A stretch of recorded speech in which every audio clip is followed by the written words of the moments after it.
Hey guys, all right, I think we're on live. We're gonna get this started and we're gonna let everybody start making their way into the room. Everything look good, Jay?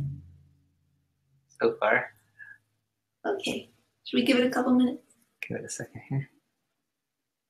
Okay. All right, good, we are here. All right guys, welcome. We're gonna have you kind of go ahead and make your way into the room. Is everybody able to get in? Yes. Oh, perfect. Great. Okay, well, as you guys are kind of filtering in, we're just going to go over a couple of quick housekeeping kind of things so that you get the best experience possible out of this. First of all, let us know that you can see me and hear me just fine. We are wired in on our end, so hopefully there shouldn't be any problems with that. If you do start to see us get fuzzy or if the sound cuts out or anything, just go ahead and try closing the window and then hitting refresh or reloading it. And also make sure that you have closed out of any big programs like Photoshop or anything like that that might be taking up a lot of your computer's bandwidth. And so hopefully we should have a great time. We shouldn't have any problems with anything like that. Go ahead and let us know as people are kind of making their way into the room where it is that you're watching from. It's always really cool to see all the different places people come from. We've had Fiji, we've had Australia, we had Germany and the UK. I think that probably for this time zone we'll hopefully get a lot of the Australian people. I think this is the one that works for them. And so just let us know where you're coming from.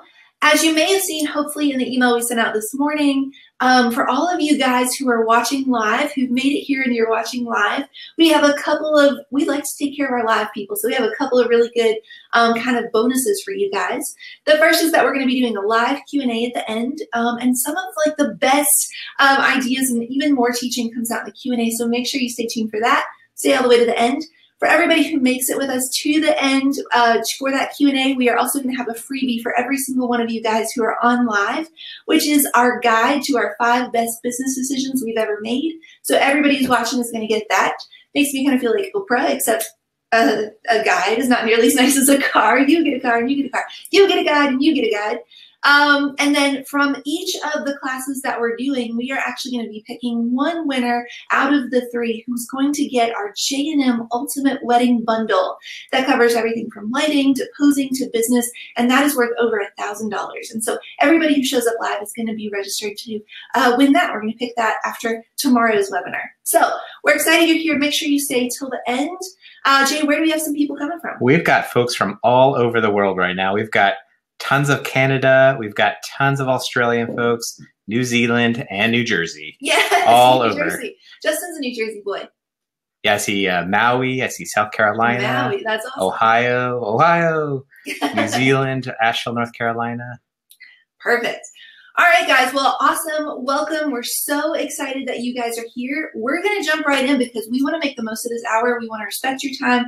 We know that that's precious, and you spending an hour at 8 o'clock in the whatever time it is for you is really, really important. And so we were just going to jump right in. I'm going to have Jay bring up the slides so we can kind of get started with that. And so as you hopefully saw when you registered, the name of this class is 5 Steps to a Client Experience That Wows and Gets You Booked Like Crazy. 5 Steps to a Client Experience That Wows and Gets You Booked Like Crazy. And what you're going to see as we kind of start to dig in and talk about that is, yes, we're talking about client experience, but the underlying thing that we're teaching goes so much deeper than that, about how to actually get people talking about you, how to get those inquiries supercharged again. If you're one of those people where it's just crickets in your inbox, this is for you. And it's also going to talk about how to get, you know, maybe it's not the inquiries that are the problem. Maybe it's the people who are coming over. You think you have a great meeting and then they ghost on you. And a couple of days later, a couple of weeks later, you find out that they went with somebody just because they were cheaper. And so if either of those cases, the inquiries are crickets, or you just keep losing out to people who are cheaper, we are going to talk about how to change that and how to fix that by making the people coming in know that they have to have you. And so really quickly, if you just kind of found this on Facebook or maybe a friend shared it and you have no idea who we are, we just really quickly want to introduce ourselves. We are Justin and Mary. We are a husband and wife photography team. We've been shooting together for the past decade. Justin went to school for photography at RIT in Rochester, New York. I actually went to law school at Yale before becoming a wedding photographer. It's kind of a weird path to veer off on, but we have absolutely loved running our business for the last decade. And we have been very, very lucky to build up a business that is a very respected photography brand in our industry and our area. And we are able to shoot all over the world. We've gotten to shoot in London and France and Hawaii and all over the place, with the cliffs of Wales. And we've also, for the last about 8 years now, we have been teaching other photographers. I have a background in business. Justin obviously has the background in photography. And that's a whole other side of our business that we love just as much. And so we've gotten to teach those workshops in Australia and London and Germany and the Netherlands. And now we're teaching you from our living room. I feel like we're hanging out over coffee, which is really cool. But I think, me talking about where we are in our business is not nearly as interesting as talking about where we were and how we started. And so I want to start by sharing with you the first picture of our very first ever bridal show when we were brand new babies in this business, just getting started. And we said, hey, what are we supposed to do now that we're full-time in photography? What's everyone else doing? Here's a really good tip for your life and your business. If ever you find yourself asking, what is everyone else doing? What am I supposed to do? And only doing it because you're supposed to do it, you are probably already on the wrong track. We definitely were, as you will see from this picture. And so I just want to allow a second for the amazingness, the epicness of this bridal show setup to really sink in. The first thing you're probably going to be drawn to is going to be that vinyl sign in the back. I think it was from Staples. We definitely did not pay the extra for it to be in color, so it's all grayscale. And what you're probably noticing right off the bat is that it says Imagine Imaging, which was the name of our business when we first started. When I first met Justin in 2004, he had started the business kind of part-time about a year before that. And he had picked the name Imagine Imaging.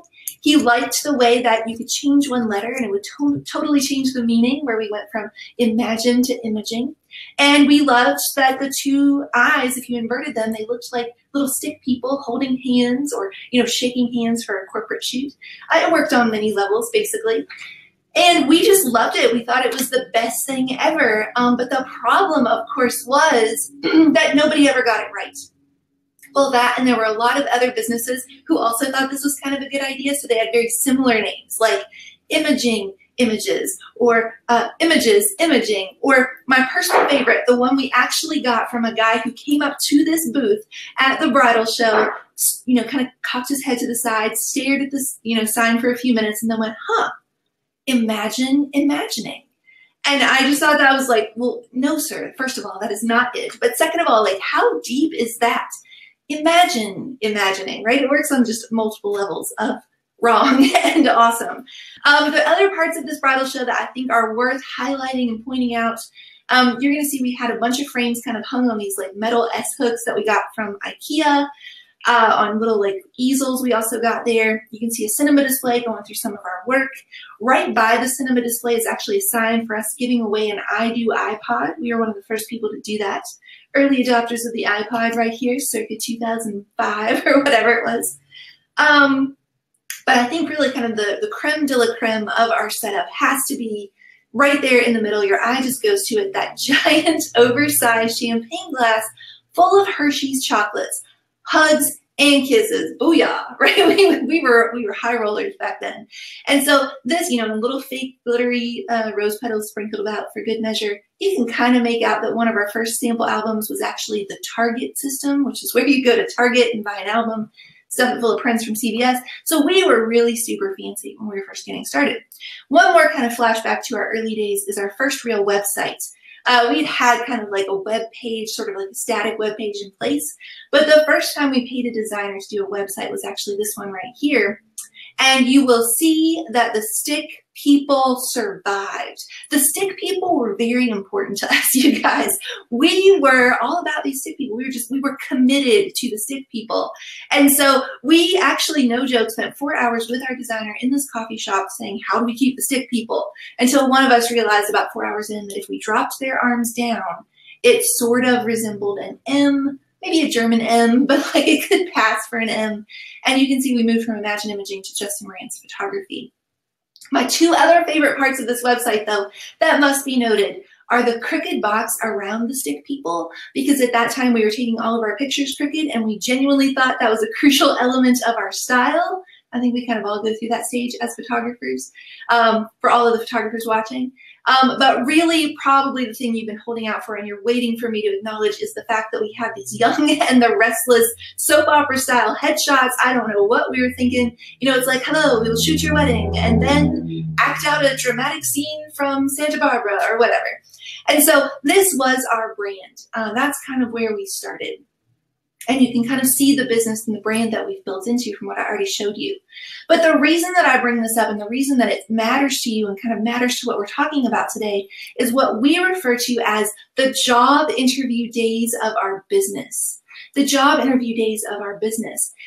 In those first few years, when we were trying to build up this business, I had actually turned down law firm offers in New York and London for $140,000 to start, plus bonuses, plus benefits. And Justin had stopped working for a very high-profile advertising commercial photographer in the city that he had thought he was going to spend the rest of his life working for. And so we had turned down these very successful, promising jobs to start this business. And as soon as we did that, we kind of looked around. We panicked a little. We were full-time photographers out of nowhere. We looked around and we said, hey, what are we supposed to do? Hey, what is everyone else doing? Remember how I said not to do that? If you're looking down that path, you're probably already on the wrong track. And we definitely were, because when we looked around in our market in Connecticut circa 2006, and we said, what are all the other creatives in this area doing to market themselves? It was two things, essentially. It was taking out very expensive, very high profile, full page, glossy ads in the luxury local bridal magazine that is, by the way, no longer in business.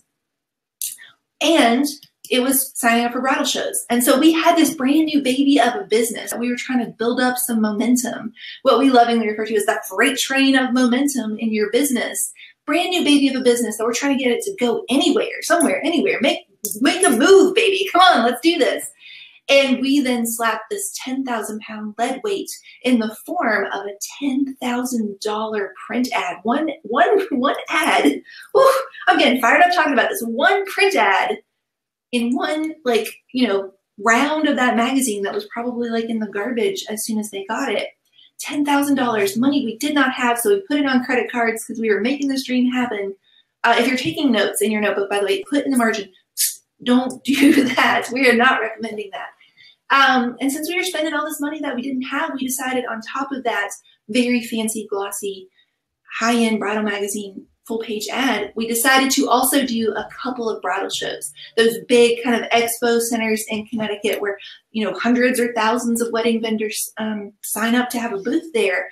And they're putting us all of these photographers in a kind of like running the gauntlet, booth after booth after booth, where the brides are just kind of like scared, if we're being honest, and they're just making their way down the aisle as quickly as they can, while photographers are like tackling them at the knees to try to get 30 seconds with them to make this very expensive booth worth their while. And so it was putting us, this time in our business was putting us into what we call these job interview days, where when we would go into some of these meetings we were getting, we felt like we were walking into kind of the worst job interview ever, where we knew going into that meeting we were not the only applicants. We were not the only ones being considered, and we were all competing for this one job. We would often, going into that meeting, you know, kind of like shimmy by another photographer on their way out, and then when we were leaving, we would go past somebody coming in. And we would walk into these meetings being considered one of many applicants. The only thing they were really interested in at the time was our resume, or in our case, the pricing sheet. They weren't paying any attention to anything else. They were just looking at that right-hand column and comparing us apples to every other applicant, every other photographer, in our case, for the job. And they were treating us as one of many, as if there was nothing else in the world that separated us but our right-hand column. And they were basically kind of the equivalent of looking at us going, a photographer is a photographer is a photographer. Are you a photographer? You'll do. And they were kind of being, you know, going into it, trained to think of it as most bang for the least amount of buck. And we would be sitting in these meetings. We would have spent 2 hours getting ready for them, showered, you know, packed up all of our stuff, driven all over Connecticut to go meet in their house, not be offered a single glass of water as we sit awkwardly in their living room. And we would be, you know, we would spend 2 hours getting ready for this meeting, only to be 2 minutes in and go, this couple is never going to book with us, right? Who hasn't spent 2 hours getting ready for a meeting to be 2 minutes in and go, this couple is never going to book with us. Or please, Lord, don't let them want to book with us, because we know they are going to be one pain in the tushy after another. And yet we're sitting there still hoping we get the job because we have bills to pay. Your children and your dogs have gotten used to eating, right? We're just trying to make a living doing this thing that we love. And so we kind of sit there and we entertain the idea of taking clients we know won't be a good fit for us because we just need to book somebody or anybody.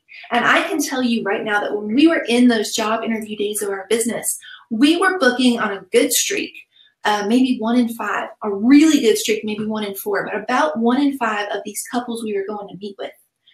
1 in 5 of the couples we were packing up 2 hours, traveling all over Connecticut to meet with them, we were actually getting the job. We were the applicant that they chose, which is a terrible booking rate because it means for the 4 out of 5 of those couples, of those clients, of those meetings that we were packing up and spending 2 hours to go meet with them, we were wasting that time. We were wasting that energy. So 4 out of 5, or 80% of our time, our money, our energy, our efforts, but most of all, how we were starting to feel about ourselves and this dream that we were building.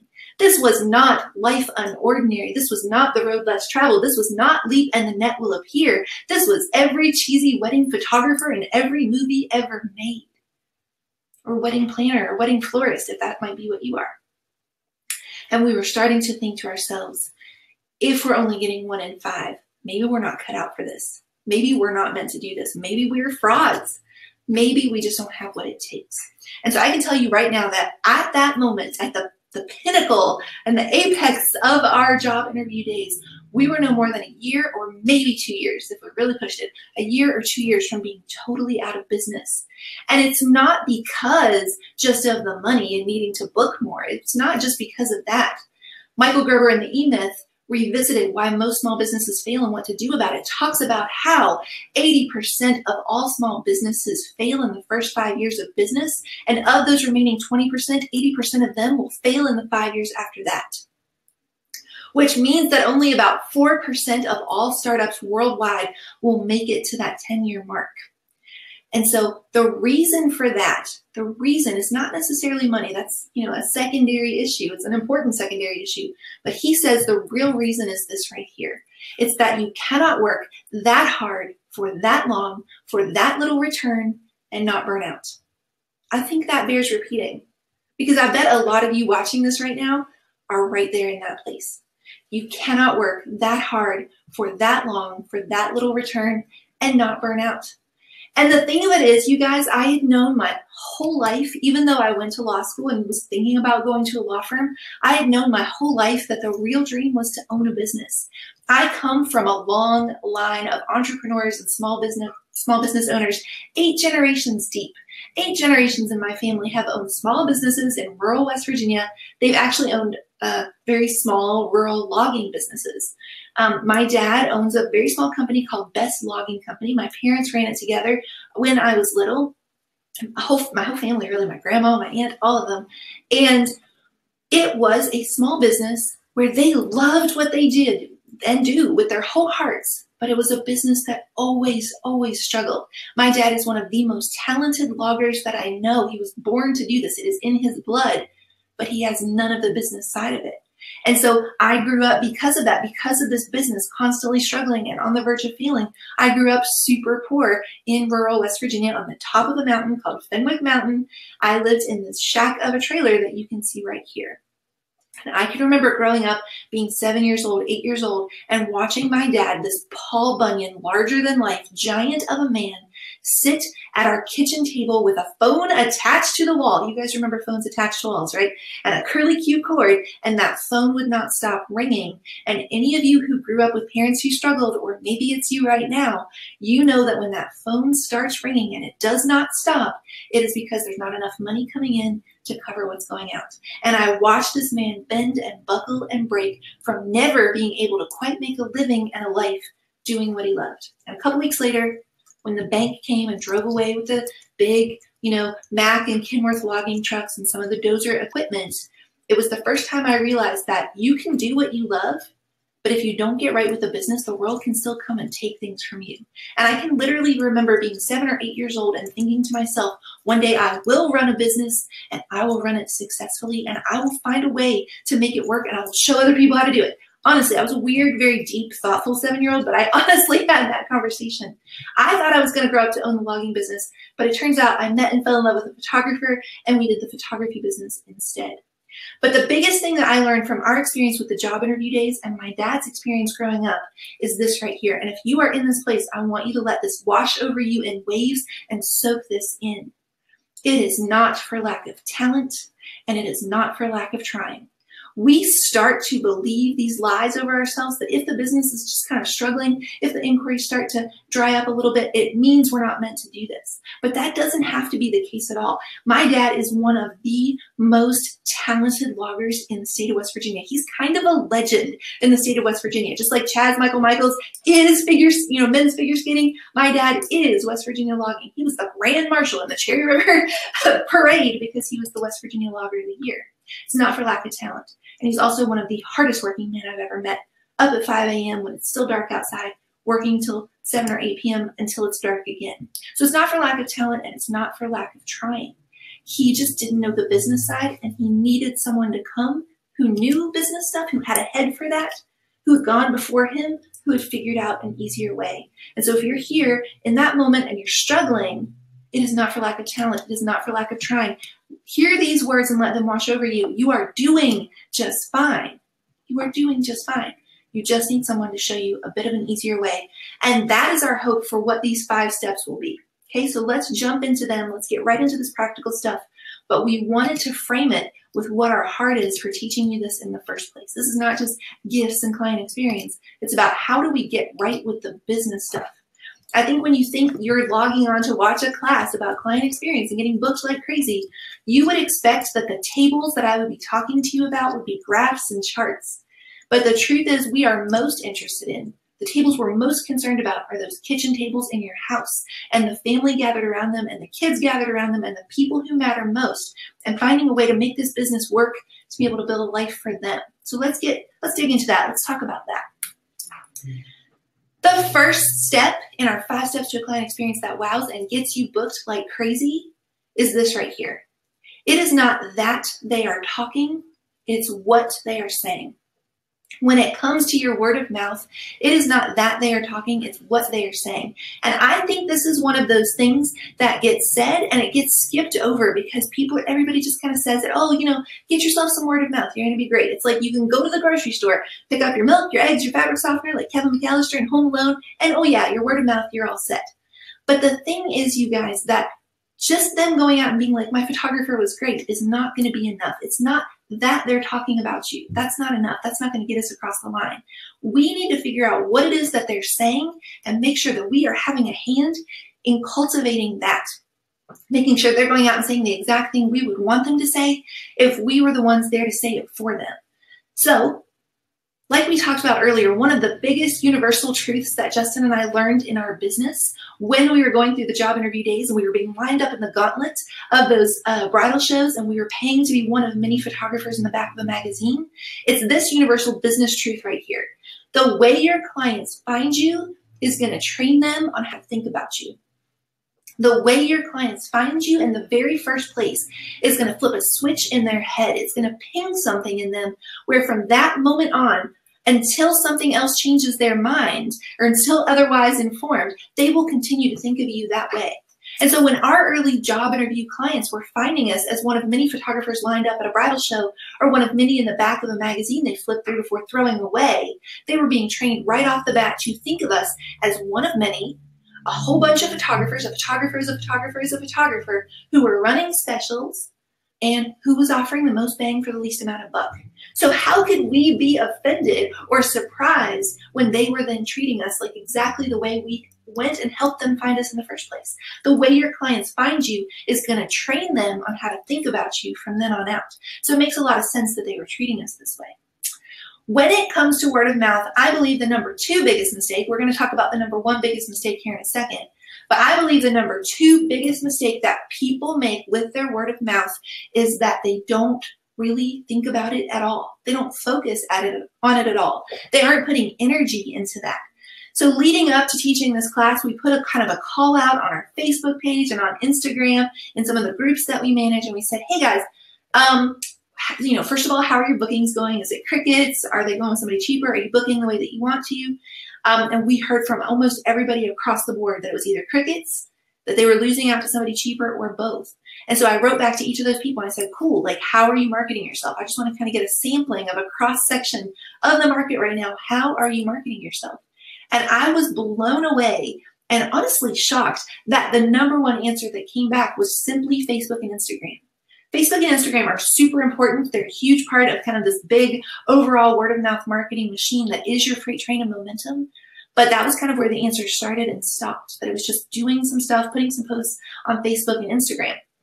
And while those can be incredibly powerful ways to get people talking about you, if you are not putting that into place yourself, if you're not kind of creating the script and the story that they're talking about, if all you're doing is putting up a picture from, say, a venue, Branford House Wedding, and it's a pretty picture with a caption that's just the same thing everybody else is saying, like, love these blush details, hashtag Throwback Thursday, then when I, as the potential bride, stumble upon you on either that geotag for the Branford House or the hashtag for the Branford House, you are yet another photographer or another planner or another florist who has put up a pretty picture of your work with a caption that tells me nothing about what you stand for, and I am being pinged and trained, and that switch is getting flipped to think of you as one of many.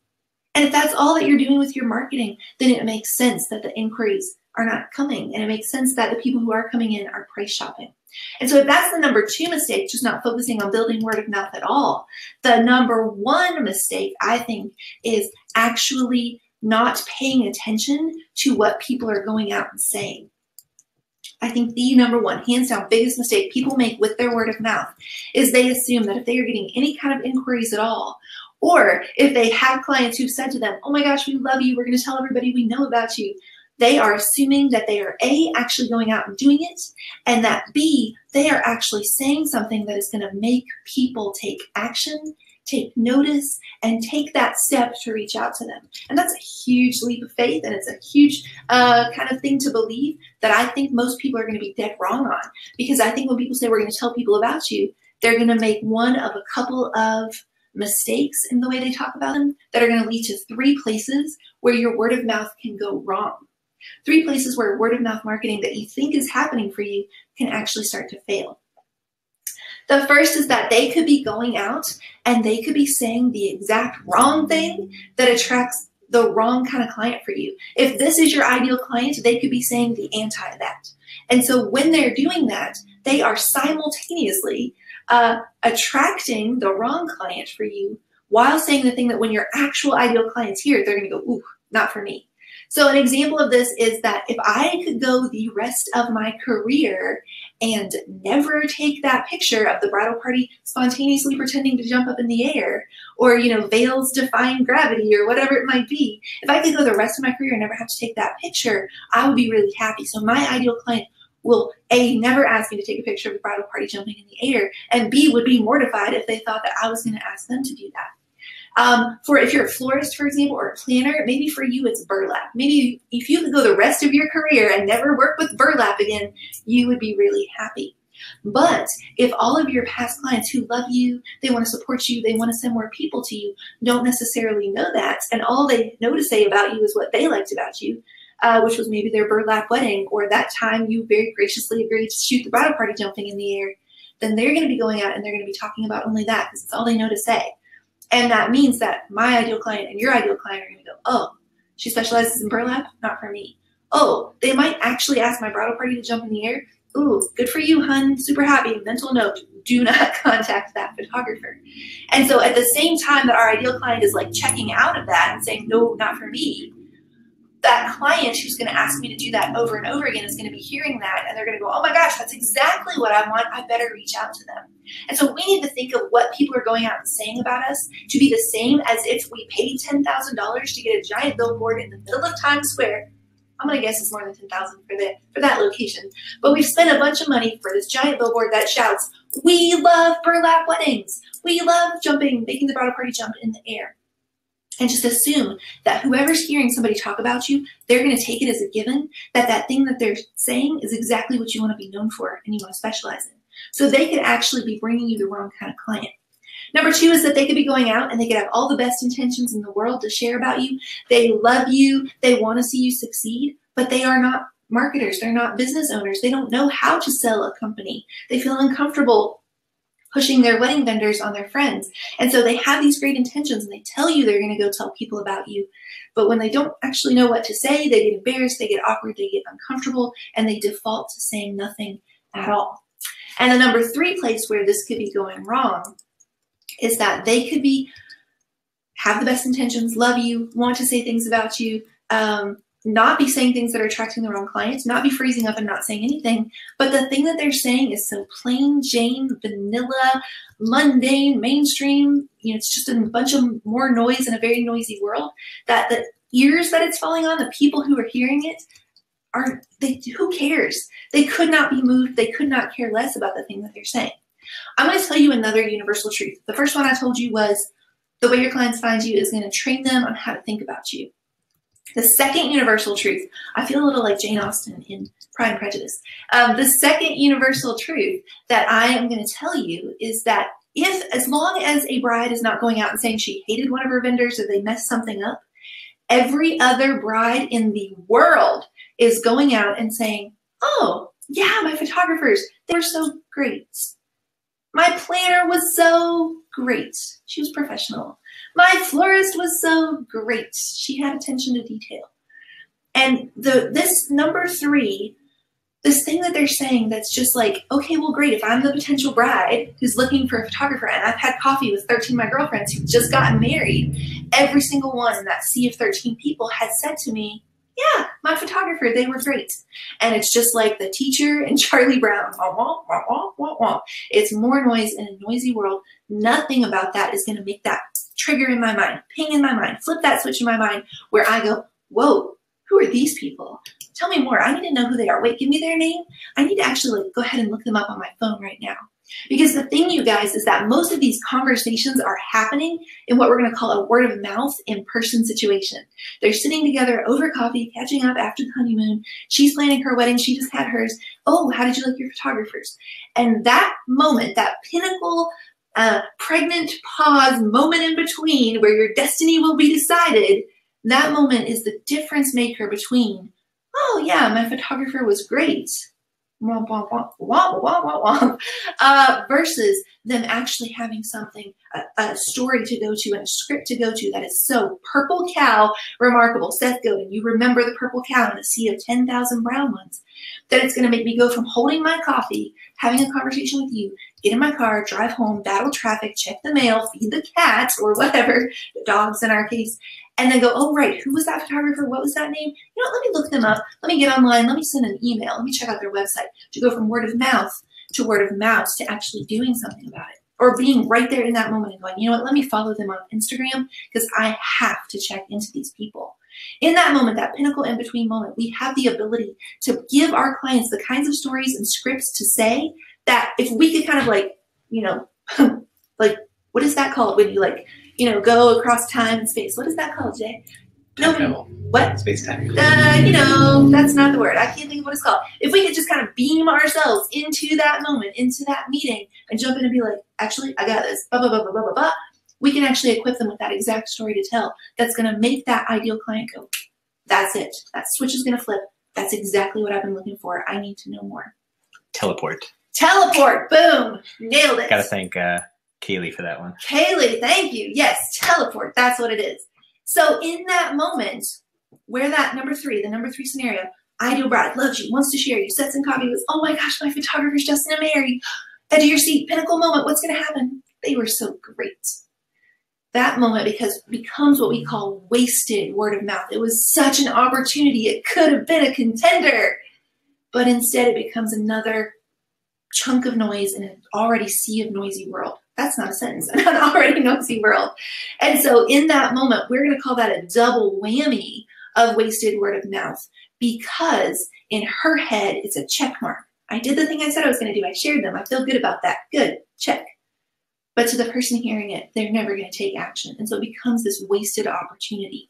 Instead, we need to take, instead of these sentences that are what we're going to call word of mouth that ends in a period. Oh, Justin and Mary, they were great. Oh, my planner was so professional. Oh, my florist had such attention to detail. Wah, wah, wah, wah, wah, wah. In those moments that end in a period. By the way, let's just all agree that exclamation points are amazing and we should always use them. And if you are one of these people who ends emails with thanks, period, promise me you'll stop doing that right now, because no matter how you mean it, the person getting it is always going to read it as, if you could do that, that would be great. Thanks, period. And so let's get back to exclamation points. Let's go from word of mouth that ends in a period, they were great, to saying something where when you're talking about it, you have such fire and such emotion and such passion. You're reliving an experience that totally blew your mind, so that when you're saying it, you feel that energy, and the person who's seeing it, they feel it too. Studies tell us that when a person watches somebody else receive a gift or have something amazing happen to them, the same part of our brain lights up watching them have that experience as the person who's actually getting it. So let's find a way to kind of like light a spark, Katniss style, and catch fire so that our clients are going out and they're setting other potential ideal clients on fire as well. We have to move from word of mouth with periods to word of mouth with exclamation points. And there's no better way for me to describe that example to you than the Milk Craft example. Milk Craft is an ice cream place in Connecticut that opened about, I don't know, maybe a year ago, somewhere around the eight months ago mark. And 6 months ago, this is very crucial to the story that I'm telling you, 6 months ago, our friends Chrissy and Justin went and they checked it out, and then we had dinner with them a short while after that. And that pinnacle moment, that, pregnant pause, what's it going to be moment, when they said, oh my gosh, we just checked out this new ice cream place called Milk Craft. You guys have to check it out. They could have said, it's ice cream and it's really, really great, period. And then there would have been zero chance in the world that Justin and I would actually get in our car on a date night. We really like to stay on our couch on date night. Netflix, popcorn, don't move. And so for us to actually leave our house on date night, get in our car and drive 40 minutes one direction, 40 minutes back to go to another county in Connecticut for ice cream, that's never going to happen with word of mouth that ends in a period. But instead, what Chrissy and Justin said in that moment was this. You guys, oh my gosh, we just went to this new Milk Craft place. It's this new ice cream place that just opened in Connecticut. And it is unlike any ice cream we have ever had in our lives. First of all, they make it right there on the premises, right in front of you while you're standing in line, and they make it with liquid nitrogen. So it's like steaming all out like a science experiment. You're watching them make it right then. They are only making what they make. It's short-run ice cream, so only what they make that day. Nothing is ever frozen in like the freezer. And so if they run out of that flavor, they're out. They locally source all the ingredients from farms in Connecticut that are organic. The favorite ice cream that they have is cereal milk flavored. So you know like what your milk tastes like after your cereal was in it. Tastes like that. And then you can put like Cap'n Crunch and Fruity Pebbles on top of it. And the whole thing comes wrapped in a waffle cone, and not like a crunchy, boring waffle cone. And not just like a hot waffle from the griddle, which it is. It's even more purple cow and remarkable than that, because instead of the indents in the waffle being, going in, they actually bubble out everywhere there should be an indent. It's called a bubble waffle cone. And you walk through the line as liquid nitrogen and the steam makes this ice cream, and then at the other end, it's done. And it's crazy. And you guys have got to go! Exclamation point, exclamation point, exclamation point. And so you can bet your bottom dollar that 6 months later, this is crucial to the timeline because this was the very next time we thought about getting off of our couch. 6 months later, when we were like, hey, it's hot out. We should go get some ice cream. Where do you want to go? What they said to me was enough. I think this becomes more powerful when there's a time delay for me to not only be like, oh, what was that place they said? Oh, actually, I remember the name because it just stood out to me so much. Hey, let me look it up. Here are the directions. 40 minutes one direction, 40 minutes back. Could have been 4 hours, by the way, if there was traffic in Connecticut.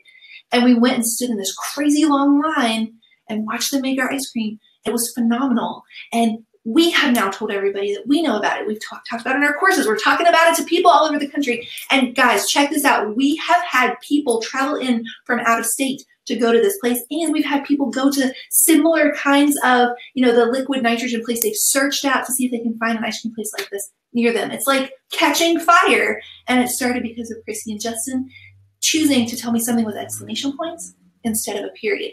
That was not wasted word of mouth. If I am Milkcraft and there's a line through the parking lot, I know that I owe everything to that because I'm giving my already ideal clients something to go out and be on fire about and talk to people about with exclamation points. And I am not content to just trust that they're going to go out there and say something good when in fact they might not be saying anything remarkable at all. And so if we are going to hope that for our clients, we cannot be content to leave it to chance. We have to actually be the ones who are giving them that story. We have to actually be the ones who are doing something about it. Because here's the thing, you guys, your clients are not born marketers and they are not born storytellers unless they actually have a business of their own.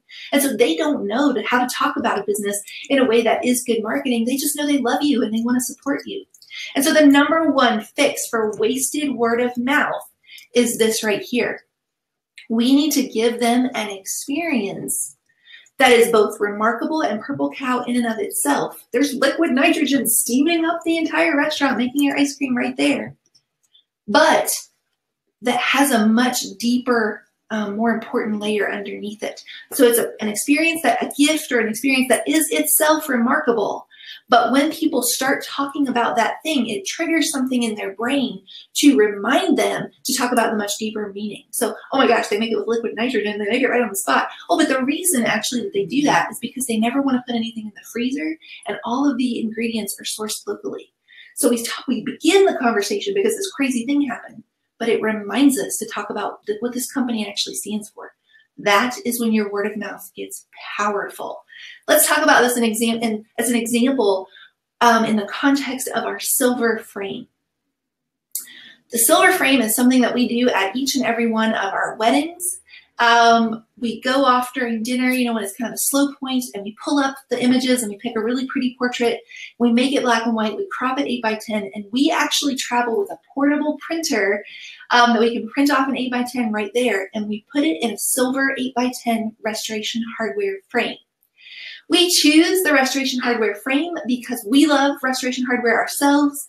We love the artisanship and the craftsmanship that that company stands for. We love that it's an elevated brand and that the brand association of us and them helps elevate our brand. And we just think that it's a really beautiful gift. And it's a really remarkable thing that, oh my gosh, there's already a print in a frame from the portraits that just happened. It's very purple cow. But the cool part about the frame is that it's not just this gimmicky thing that we discovered that we could do with printing it off on site. It actually stands for something, and we can draw a source line all the way back to a point in our business when we decided what we wanted our business to stand for. And we actually have an entire section on our website called the Silver Frame Stories, because early in our business, right after Justin and I had gotten married, we went back home to see my grandparents who couldn't make it to Connecticut for the wedding to show them wedding photos. And while we were there, Justin took this picture of them, of the two of them standing in front of their mantle, where this photo, one photo, black and white, 8x10 silver frame from their wedding day, had sat and sort of is bearing witness to their lives for the last 62.5 years. And so he took this picture, and it's the picture of them on day one being held by them 62 years into this marriage. And you can see kind of this entire life and everything that's sort of happened to them to go from these kids just starting out in life together to 62 years in. And what happened is that about 2 weeks after this picture was taken, we actually lost my grandpa Glenn. And so what was kind of just like a fun picture actually becomes the last picture of the two of them we have together in this world. And it's such a powerful moment for us because in the four corners of this frame, we can see this whole life being played out. Picture of day one being held by a picture of day last. And it reminded us, and it kind of triggered this why of what we do, and what we want our company to stand for, that life moves on in this very linear way. Life goes in this very forward motion, unless some of you know something I don't know, in which case, look, you know, tell me, we'll teleport somewhere, it'll be great. Life moves on in this very forward-moving way. Even us jumping on today and everybody saying where they were from, that moment is gone. So life moves on forward. This moment's gone, that moment's gone, this moment's gone. But photography and photographers are the ones who can step in and say, yeah, but not this one. This moment stays. And so that became a powerful driving force in our business, that when we shoot, we don't want to shoot for just what's pretty or popular now. We want to take the image that will be as beautiful 62 years from now in a silver frame on your mantle as it was the day that it was taken, that we shoot for legacy and the generations to come and preserving that history and for the granddaughters to find one day. And we shoot black and white in particular because we love how iconic it is to stay classic for the years to come. And so another example of us creating an experience like that. So, you know, if we're talking about, here's this frame, and it's a purple cow thing that it already exists at the wedding. So they're going to start the conversation because it's purple cow and remarkable. And oh my gosh, I just can't believe that this happened! Exclamation point, exclamation point. It then becomes kind of like a mnemonic device in a test where it also reminds them to say the bigger thing and the deeper thing that we want to be known for and stand for, that we would say if we were sitting down in those conversations that we can't always be there for. And so another example of a gift that we do is after we shoot the wedding and we go back home and we start the editing, we send it off to our editor, we know about how long it's going to take for that to come back. And so we go online on wine.com and we actually go ahead and order a bottle of champagne and drop ship it to their house with a card, and we can track the delivery. And as soon as it's delivered, we hit publish on their gallery, and there's this bottle of the champagne at their door, you know, ringing the doorbell or whatever. And when they open it up, it says, "Hey guys, just wanted to let you know that the photos are here. Pop some bubbly and have some fun reliving the best day ever. Cheers to the next 60 years." And so we're celebrating with them. We're telling them that their photos are ready in a very remarkable way. But the cool part is the cheers to the next 60 years in that card. If they go and tell that to somebody else, they'll start talking because of this crazy purple cow gift, but they'll keep talking to tell them what we stand for in terms of those 60 years and generations and legacy and go in the distance. And that is when we really start to win. We talked about this earlier today, that if we were a planner and we wanted to do something similar, we could have, when they get back to the room, or if we're packing up the car for them at the end of the night of the wedding, we could have a gift waiting for them in there. Or if you're the florist, when you show up to drop off the bouquets, that's always this really like emotional, exciting moment. Also show up with like coffee or something for the girls, or like a little mimosa bar or whatever it might be. Nothing about the champagne or the frame necessarily specifically have to do with photography. They are gifts that we have curated over time that reflects this bigger thing that we stand for. And that's the powerful thing about both of these examples, is that they themselves are remarkable gifts and experiences. They are just fun to talk about. They are purple cow, but they also both stand for something much bigger. And when we do that, we are equipping them with the stories to go tell about us. And so if we want to equip them with these stories, we have to be willing to actually dig deeper in the first place to go, okay, what do we stand for? What do we want to be known for? What sets our hearts on fire as creatives and for building this business? And so you have to know what it is, that thing that you most want to be known for in the first place. When it comes to your ideal clients, when people are talking about your ideal clients, they tend to talk about it. I'm going to argue there are two components and ways we can think about them. And most people only talk about the first one. The first one is this set of qualities and characteristics that makes up your ideal client profile. And we do agree that that's very important. It's important to know what kind of wedding they're probably having, what kinds of things they do for fun, maybe where they shop. And you're kind of creating this whole kind of picture of who they are as your ideal client. But the thing that people miss and the thing that we lose out on is that that whole constellation of attributes, I think that's from the movie Serendipity, that whole constellation of attributes of what the ideal client profile looks like. What we're really saying is that these are the characteristics of the people who are going to be most likely to hit component number 2, which is, I think, maybe even the more important component. What we're really looking for and what we're really trying to break down and dissect is this right here. Who are the people who are going to want to hire us for the exact things we most want to be hired for? In other words, your ideal client, when we boil it down to its purest of terms, are the clients and the customers who will hire you for exactly your style. They will hire you to create in exactly the way you most want to create. They're not going to ask you to change. They're not going to send you Pinterest boards and say, can you actually make yourself look more like this? They're not going to pitch you apples to apples. A photographer is a photographer, a planner is a planner, a florist is a florist. They want you, and they want you to do your thing. They trust you. They love everything you do. Go do that. And when we really boil it down, isn't that the thing about booking those ideal clients that sets our heart on fire, is because they are hiring us to do the thing that does set our heart most on fire, that they trust us and that they want exactly what we do. And so to kind of understand these two components and how they come into play is I want you to meet Jamie. Jamie was one of the very first, I think maybe the very first bride that we booked when we relaunched our brand. You kind of saw it earlier, the more gray, elevated brand versus the, teal, young and the restless look. When we launched that new website, we said we wanted that site to attract the bride who loves black and white photography, will let us shoot as much black and white photography as we want. The bride who is probably getting married at a mansion or an historic estate. That's just hard to say. A mansion or a historic estate. The bride who is as graceful and elegant as a modern day Audrey Hepburn, but is down to earth and fun and silly enough to also love Halloween because we love Halloween. And that she absolutely loves classic architecture because that's a huge part of our style. And so the very first bride we booked when we launched this site was Jamie, who loves black and white photography so much that she actually wore an all black and white outfit to her engagement shoot, which took place at the Bethesda Terrace with the Arches, which is the main landing page of our site. She's getting married. She was getting married. She's already married at Dover Hall Estate, which is a beautiful mansion in Virginia where they brought us in from Connecticut to photograph instead of using somebody nearby. She looks almost exactly like Audrey Hepburn and loves Audrey Hepburn, so much so that she actually dressed up as her one year for Halloween. And she is in love with classic architecture because she herself is, get ready for this, an architect. I mean, what? That is insanity about how clearly we can start to attract these ideal clients when we are starting to put this vibe out in a very clear way. But the bigger thing about all of those things that we said we wanted in these components of an ideal client, they all, when we really look at them, boil down to this. They will let us shoot in this iconic, classic way that is a ton of black and white, not all black and white, but a ton of black and white.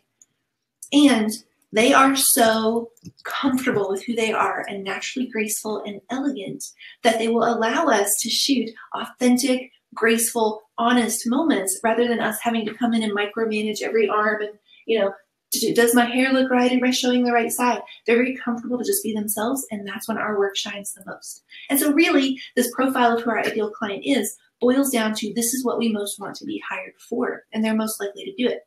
And so if I want to equip Jamie, this ideal bride I have, to go out and bring me 10 more just like her, then I need to equip her with the story of why we both like black and white so much, and why that's such a huge component of what we want to be known for and booked for and hired for. And so I have to be willing to dig a little deeper and go, okay, why is that the case? And so for us, one of the biggest reasons that we love black and white photography is because it strips away everything that doesn't matter and it allows you to focus in on what you feel. There's one of my favorite quotes about black and white is that if you want to remember what someone wore, show it in color. If you want to remember how something felt, show it in black and white. And when I look at this picture that's included on our site in our Stuff We Love page under black and white photography, I say, I totally get that and I agree with that. Because when I look at this picture of me and my dad dancing on the wedding day, everything else is stripped away and all that I see is what matters most. That it's me and him together there, and that's kind of how it's been my whole life. It's been me and him. My mom left when I was really little. They were never really happy in their marriage, and so she left when I was little, and it was kind of the two of us who had to figure it out. And she left when I was about 11, and honestly, we had a hard time with it when she first left, and he and I were butting heads and clashing a lot, and we were just really having a hard time adjusting. And right around that time, he actually went to the woods and he got injured with a chainsaw to the hand, which is kind of to call that injured is a little bit of an understatement. But he came home, and for 6 weeks, I actually had to help him clean out that wound and dress that wound. And every day he would go and get his hands dirty, building my future, cutting the trees, and he would come home and I would help him clean that up all over again. And so by the end of that 6 weeks, when it had healed, the scar on his hand actually healed in the shape of an M. And so we kind of joke that I left my mark on him. It was my plan all along. But the real truth of it is that wound and that 6 weeks in so many ways healed us. And that scar that he bears is a reminder of who we are. And that our clients will see that, and they will see that there's truth in tears and that there's beauty in the bittersweet. And that we want the black and white to remind us exactly how it felt, even if it's a little bit harder. We don't want to make sure everything looks pretty and Pinterest and flattering. I don't care about flattering. I want to know that it's telling me a real story. And so our ideal clients, when they hear that story of why we care about black and white photography so much, that when I look at that photo, everything is stripped away and all I see is that scar that has made us who we are and that scar that healed us, then our most ideal clients, there are going to be plenty of people who don't like that at all. It's too serious. It's too dark. Oh my gosh, chill out. But our ideal clients will go, yes, I love that. I always knew I loved black and white photography, and now I really understand why. And so when we come back to the silver frame, this is a picture of Jamie getting her silver frame on the wedding day and her reaction. And she's, of course, the classic Audrey Hepburn bride who loves black and white photography and also loves restoration hardware. And so it's a purple cow experience. Here's this frame. Holy moly, how did this happen? But now we've equipped her with the reason to start talking and a remarkable gift. But we've also equipped her with that script and that story about why black and white matters and why we stand for it. So, oh yeah, they gave me this frame, but here's the real reason. Let me tell you about it.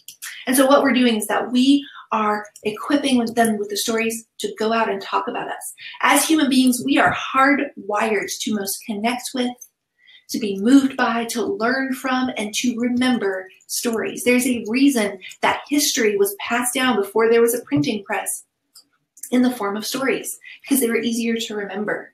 There is a reason why some of the greatest teachings, the greatest teacher who ever lived, taught in parables. It's because human beings are hardwired to learn and understand that way. And so when we give them powerful stories underlying a remarkable experience, they'll remember it, they'll talk about it, and the person hearing it will catch fire as well. We will go out of our way to fight for people who have stories that we believe in. One of my favorite authors is Simon Sinek, and he talks about in his book, Start With Why, he says, when a company clearly communicates what they stand for, and we believe what they believe, we will go to extraordinary lengths to include them in our lives. That is because they become a symbol for all that we hold dear. We will go to extraordinary lengths to include them in our lives because they become a symbol for all that we hold dear. And so when we give them these gifts, these quote unquote, air quote, they feel like silly little gifts, what we're really doing is we're equipping them with a story to go out and fight for us and our business. Now, if we're going to do that for one bride, now what we have to do is find a way to multiply it and make sure that every single bride or every single client, if you're every mom, if you're a family photographer, that every single one of our clients is getting that experience and they're also getting exposed to that story so that they can go out and they can repeat it. That we're not just having one person out there saying our name, we're now multiplying that across our entire client base and we're making that grow exponentially. And so if we're going to do that, if we're going to make sure that all of our clients are being equipped with that experience and all of them are going out and talking about us that way, then we have to talk about the flip side of client experience. And client experience is the kind of fun, sexy champagne that arrives on their door and it says, watch, and that's amazing, and the gallery's already live. The less sexy, fun version or cousin of client experience is going to be that system that we put in place to automate it and make sure it's happening every single time. Now, some of you are listening to this and you love some systems, so maybe this is your sexy cousin, I don't know. But what we have to have both. We have to have the remarkable, purple cow, oh, let's talk about it experience, and then we have to have a system that actually makes it happen. And so for Justin and I, once we kind of start to dial in these, what does our experience look like? If we just kind of take that example of the gift of, we've talked about the frame, we've talked about the champagne. I've already mentioned that we order that champagne online and drop ship it, so that's how that happens. With the frame, we want to make sure we're doing a few things to make sure that happens over and over and over and that it's repeatable. And so the first thing that we're going to do is we're going to go ahead and order all the components of it in bulk. So what we are not doing, although we did do this in the beginning, let's be real, but what we're not doing now is, oh my gosh, we're on our way to a wedding. Where's a restoration hardware? We got to stop off and get our frame. Oh, we can't get one there. Okay, let's just get one, wherever. I think we'll take one out of our house, whatever. Instead, what we're doing is that we're waiting until after the holiday sales come around. We're taking that 20% off coupon we've been saving up that also gets us free shipping, and we are ordering enough frames for our entire year's worth of clients. They arrive in January, they sit in my office all year, and as we need them, we take them. We're not buying $5 rolls for like 1 yard of ribbon at Michael's and going broke on ribbon, although we did that in the beginning too, let's be real. Instead, we're ordering bulk ribbon from ribbonretreats.com. And so we're making sure that all of these components are getting ordered all at once to take care of the whole year rather than, oh gosh, we forgot to do that. Now we don't have the ribbon, now we don't have the frame, it's not going to happen for this bride, but it did happen for that one, and it gets weird. The number two thing is that we're creating a protocol. And so when we're doing that print at the wedding, there's a lot of other stuff going on with the wedding. We don't have time to be kind of like missing pieces. And so we know at every single wedding, we're going to need this kit of the printer and the cords and the paper and extra ink and scissors to cut the print out, and the ribbon to cut the ribbon to go around the box, and the card reader to make sure we can download right on the spot. It's not in the car or something like that.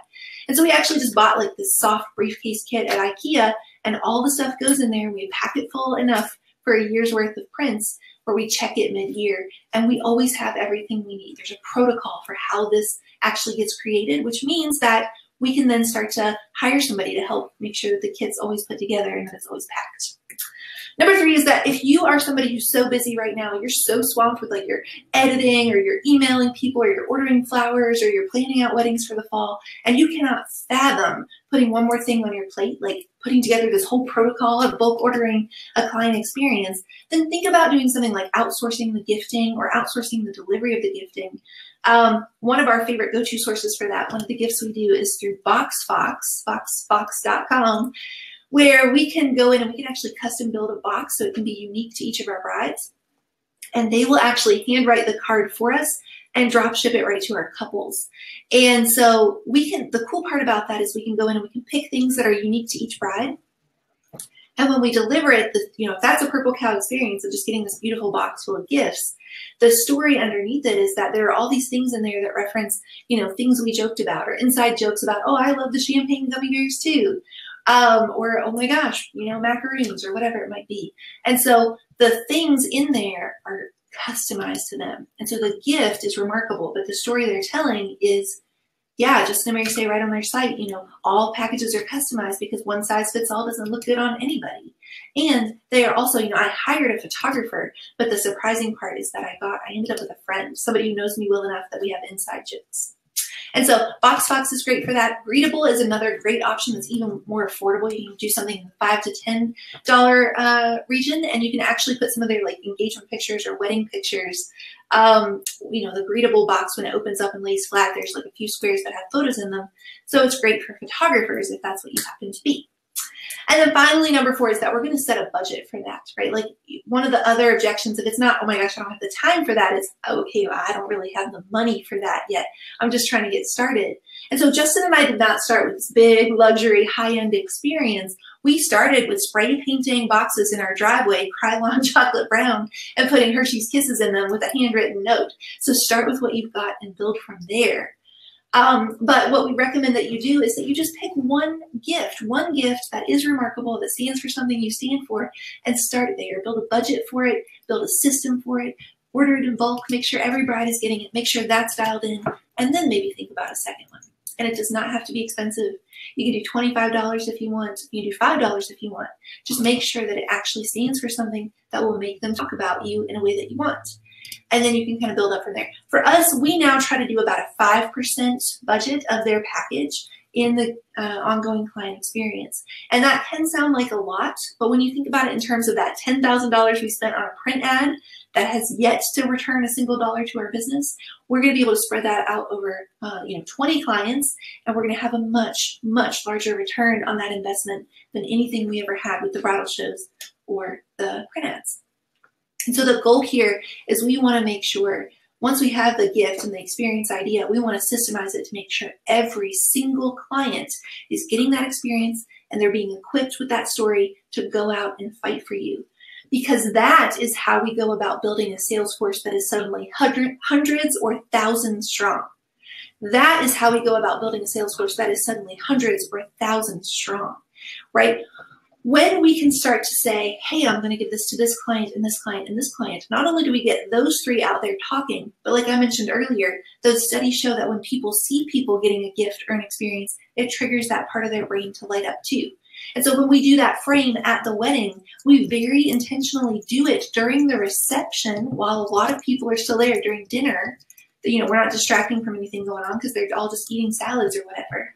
And now not only is that client having this Purple Cow experience, their brain is lighting up, but all 100, 200, 300, whatever it is of their guests are starting to see that happen too. They see me come out with a box with a bow on it. I kind of discreetly give it to them. There's hugging, there's freaking out. And then suddenly that frame is making its way all the way around. It's being passed off very gently among the guests. And all of them are suddenly starting to be triggered to feel something purple cow about us as well.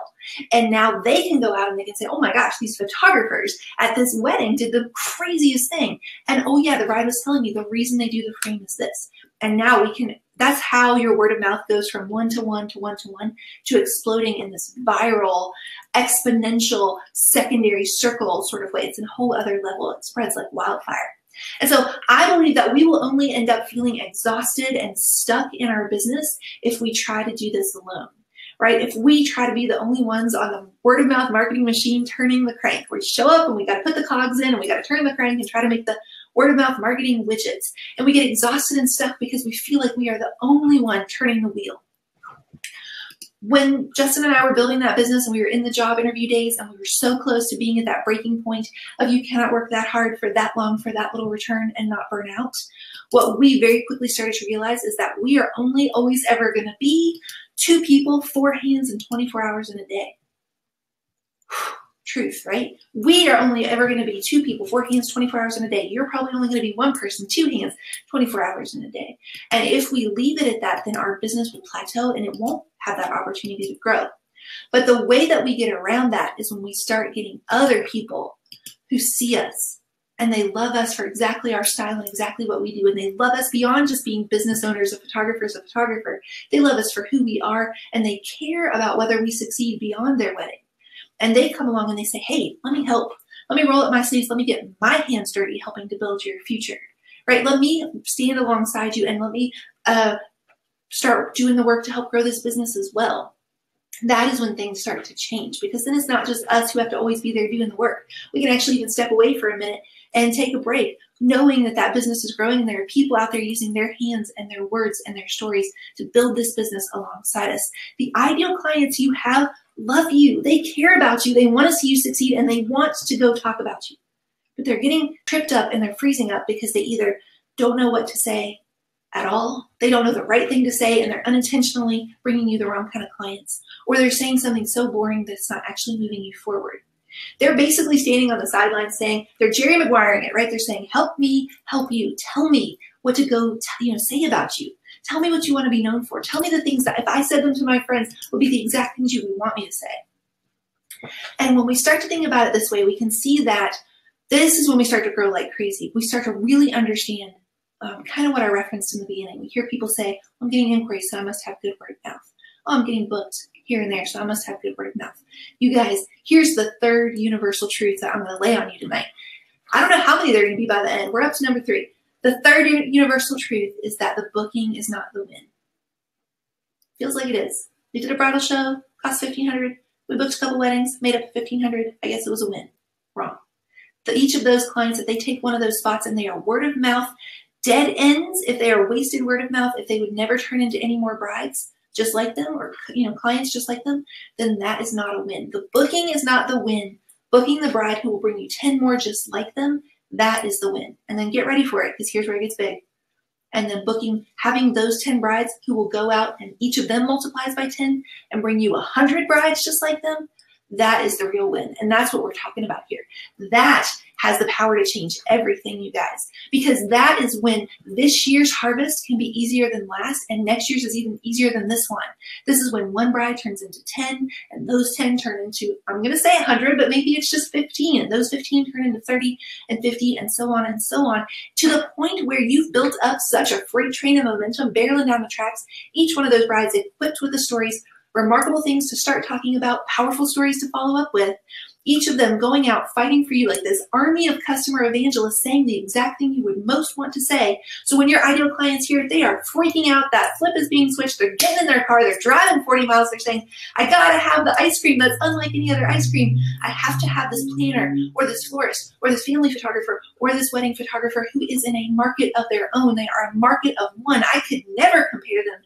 apples to apples, prices to any other kind of creative, because there is only one them. There's only one person who does it like they do, one person who stands for what they stand for, and these are the people for me. The switch has been flipped, and it's going to take something really powerful to convince me otherwise. These are the people I have to have. That is the thing that has the power to change everything. And the biggest part is that you suddenly don't have to be the one there waking up and turning the crank and turning the wheel, trying to make the wheels of that train turn over, that freight train of momentum, the wheels of that marketing machine turn over. When you have people out there willing to fight for your business and your story because you stand for something they believe in, you actually get to breathe. You get to take a step back. You get to take a step back and say, let me go rest. Let me go spend time with the people who matter. Let me go sit around this table and gather people around it who matter and get back to the things in my life that matter. That is how you get your life back. That is how you can market your business and grow your business and not be working 24 hours a day, one person, two hands. Not by adding more hours in a day, because unless you figured out something I don't know, and again, call me, we'll teleport there. None of us have more hours in a day, but we do it by getting more people fighting for us, more people building this business with us. So you guys, the time for starting to put an experience like this in place, digging deep and figuring out these stories to give people to go say about us, the time for doing that is right now in this moment. The last thing that we want to do is to put this off into this mystical time called slow season, which we think of as, maybe it's December, maybe it's January, maybe it's different where you are. And then you get there and there's, Christmas cookies and, It's a Wonderful Life is on TV and it doesn't end up getting done then either. We have to figure out a way to put this into place right now, right here in this moment, wherever we are in our business. Even if we're just new, even if we're just getting started, because the last thing that we want to do is put this off and let another year's calendar of bookings lag. We always say, Justin and I, that next year's calendar gets made by the decisions we're making right now. And so we have to really start putting that into place in our client experience. For starters, digging deep, having the stories for that, we have to figure out how to do that across the board in our business. The last thing we want to do is to let these precious months coming up, these booking seasons coming up, slip by and not end up booking those brides who would love to book us if we had people out there saying the exact things they needed to hear. And so if that approach to business, one that is about building up something that stands for exactly who you are, exactly what you believe, the stories that, this is the thing that I believe too, that I most want to be known for, and the thing that our people are going to fight for you.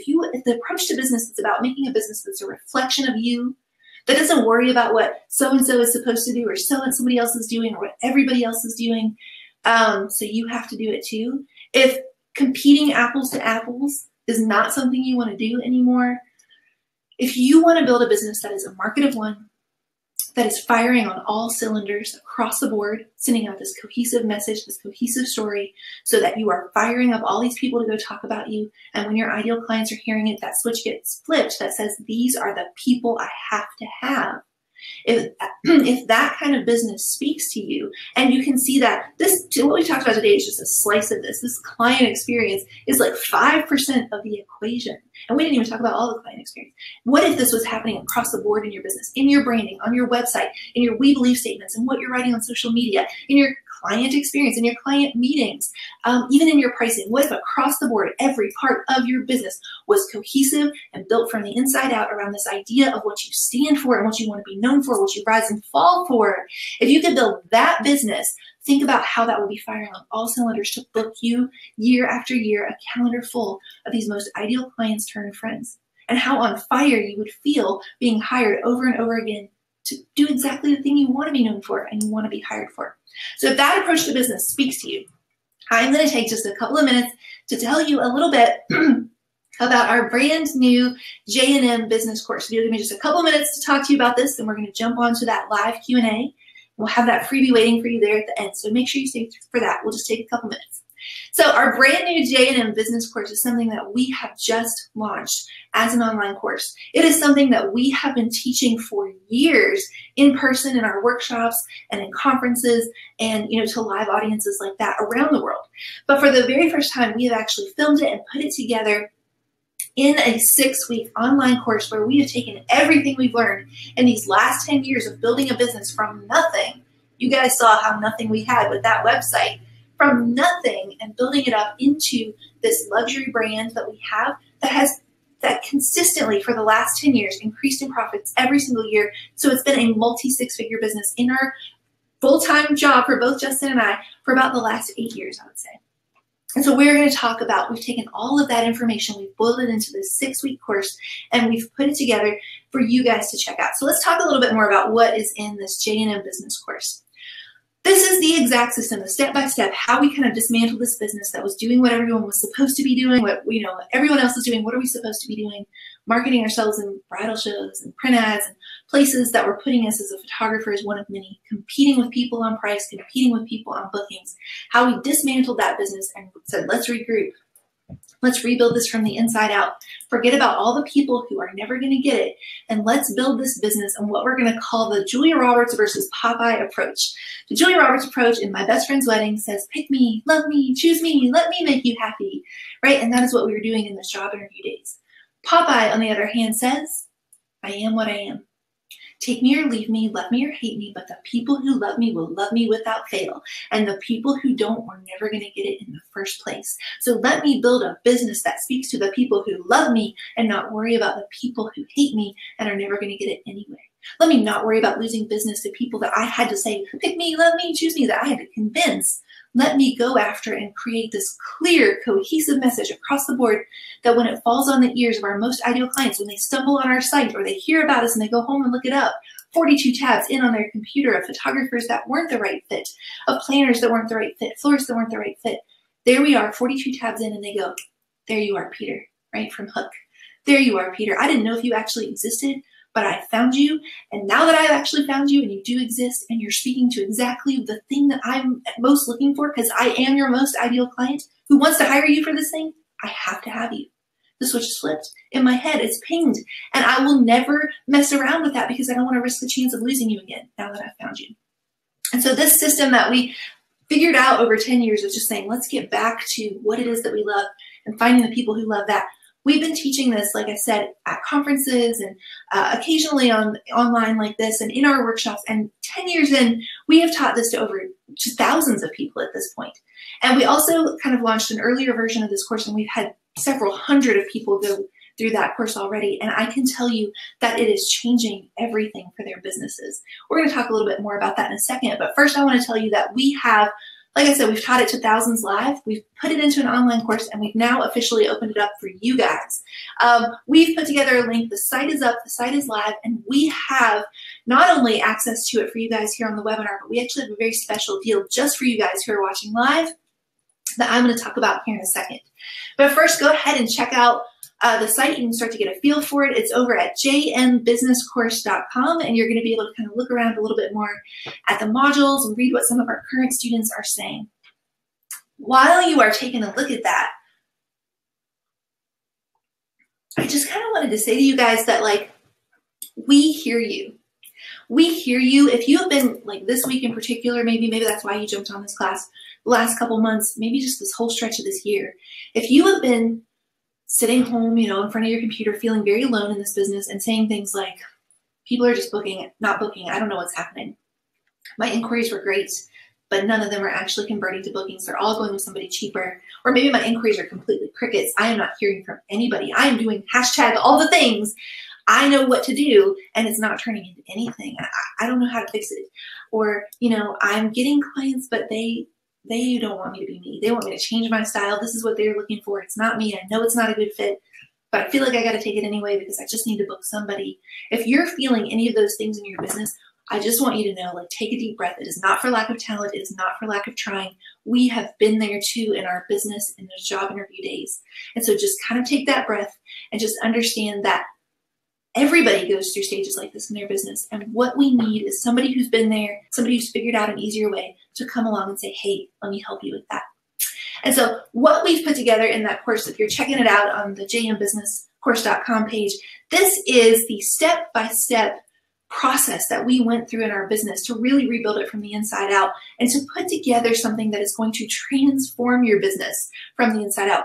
It's going to be this crazy kind of new business that you end up with on the other side, but at the same time is going to feel more familiar than the one you have because it actually feels like you. And the thing that I want to say is that when I say it's going to transform your business, I actually mean that. I feel like saying things like it's transformational in your life is something that's really popular for educators to say right now. But I included that word transform because we have seen that happen over and over and over again, where people come out the other side of learning this business course, this marketing stuff from us, and they look at their business in a way they never have before. But they're also telling us that they're looking at their life and their family and making a living, doing what they love, and looking at their craft and their work as a creative differently. And so it is this powerful new way of changing how you think about everything that you're doing that affects business and your work and your home, because we know all of those things work together. We know that they all depend on each other. And so here are just a few other topics that we cover in this course, just to give you an idea. We're going to talk about your branding. We're going to talk about your marketing, storytelling marketing, connection marketing, trust marketing, validation marketing. We're going to talk about your website and your portfolio as your online storefronts to make sure right off the bat you are not losing people and unflipping that switch that they've heard great things about you, but then the site doesn't line up with what they've heard. We're going to talk about social media and blogging and what the heck do you write for your ideal clients in the first place. We're going to talk about vendor networking and breaking into these closed circles of cafeteria tables when you're not yet friends with the vendors. We're going to talk, of course, about the client experience and attracting that most ideal client, running your client meeting, what we actually say in the meeting, the 2-minute drill, the reverse sell, and how we actually close the deal right there on the couch, right there in the moment in the meeting.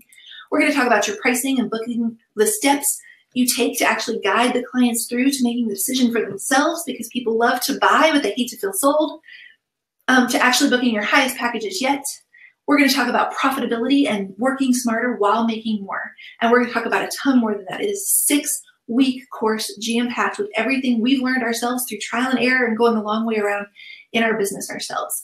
And so if you think that when I say the time for this is now, that I'm being dramatic, and you think that just a couple months of working on this stuff in your business can't make that much of a difference, and that where you are now versus where you are 4 months from now can't be that different, I want you guys to meet Jen, who came and learned from us 4 months ago.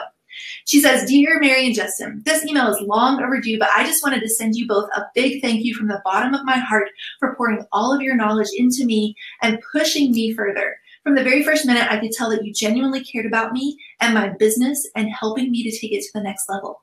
I literally have tears in my eyes right now as I'm writing this because you have empowered me to transform my business in big ways in these 3, almost 4 short months since then. Such big ways that if you told me before what would happen, I probably wouldn't have believed you. When we were talking about financials and revenue goals for the year, I was the first of our group to speak up and share the scary numbers with everyone. I said that my goal for 2017 was to bring in $100K in revenue, and I'm so happy to report that I have hit that number and have $100K in revenue on the books all ready for the year, and it's not even August yet. I don't know if any of this would have been possible without you guys having such open and giving hearts and your willingness to invite other photographers in and share your expertise and knowledge with us. I don't know if you'll ever know what that means to me. 2 more tears over here. I don't think this will ever be enough, but I can't think of another way to fully express my gratitude to you both other than just saying thank you a million times." I also want you guys to meet Carrie, who just went through, she was one of the first group of students to go through as we were building the modules and the groundwork for the business course. Carrie says, "This is the first marketing course that goes beyond your typical strategies, what everybody else is teaching, and looks at the heart of your business. Get ready to go deep and make some real changes that will transform how you operate and attract the clients you want. As a bonus, you will start to love marketing." I love that. You'll start to love this thing you probably hate right now, because you have a purpose instead of just trying to attract the masses. Ooh, dang, that's good. Worth every penny and a great investment no matter where you are in your business. And then I also want you guys to meet Paige. This course allows you to forget the notion of supposed to and lets you forgo the overwhelm that comes with professional development workshops to provide you with actionable, insightful, realistic, and just downright real ways to revolutionize your business. I've been able to step back and look at my business and implement ideas and processes that are not only beneficial, but are so me. It's given me the courage to pursue a business that fulfills me, inspires me, and lets me serve my ideal clients. It's no surprise we are all obsessed with Justin and Mary. Join this community and change your life. Drops Mike. I love it. And so here are a few more, I'm not going to read these for you guys, but here are a few more from what people are saying on Facebook. Here's some things that people are saying on Instagram. This has been by far the best decision I've made for my business. It's been a game changer, both business and personally. I've dug deep, but I'm in a much better place, and it's amazing. Yes, best business course I ever took. Business-changing, faith-changing, life-changing course. Do it. Sign up. You're not going to regret it. And then my favorite one, if you have been waiting for the moment in your business, the turning point, the transformation, this course will offer it. It is dynamic. Not only will you learn about how to get books, but you will learn why you want to get books and who you should target for the type of bookings that will propel your business and create a perfect match with your clients, worth every penny.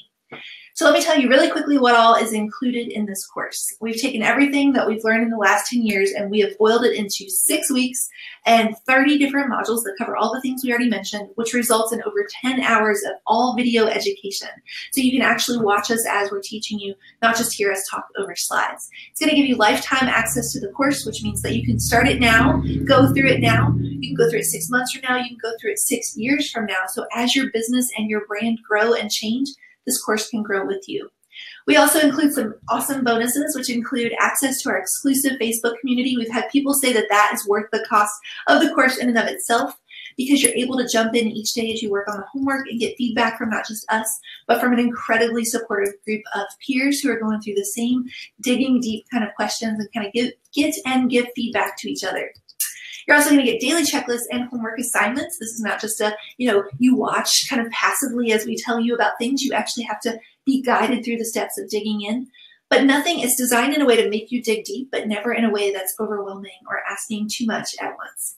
And then one of the biggest bonuses that I'm most excited about is that Justin and I actually brought in our own business and goals coach, Kim Butler from the Whiteboard Room. And so she's there. She has modules teaching you how to actually go about setting yourself up for success in the course, setting goals for your business, moving forward to them with actionable steps. And she's hopping into the course several times a week to make sure everybody's inspired and also accountable. And so honestly, I pay her monthly for coaching, and that is also worth the cost of the course right there. So let's get to that. You're probably wondering, awesome, this is really great. You told me all this stuff. That's great, Mary, but what's the actual price? What's the actual price tag? What's the investment?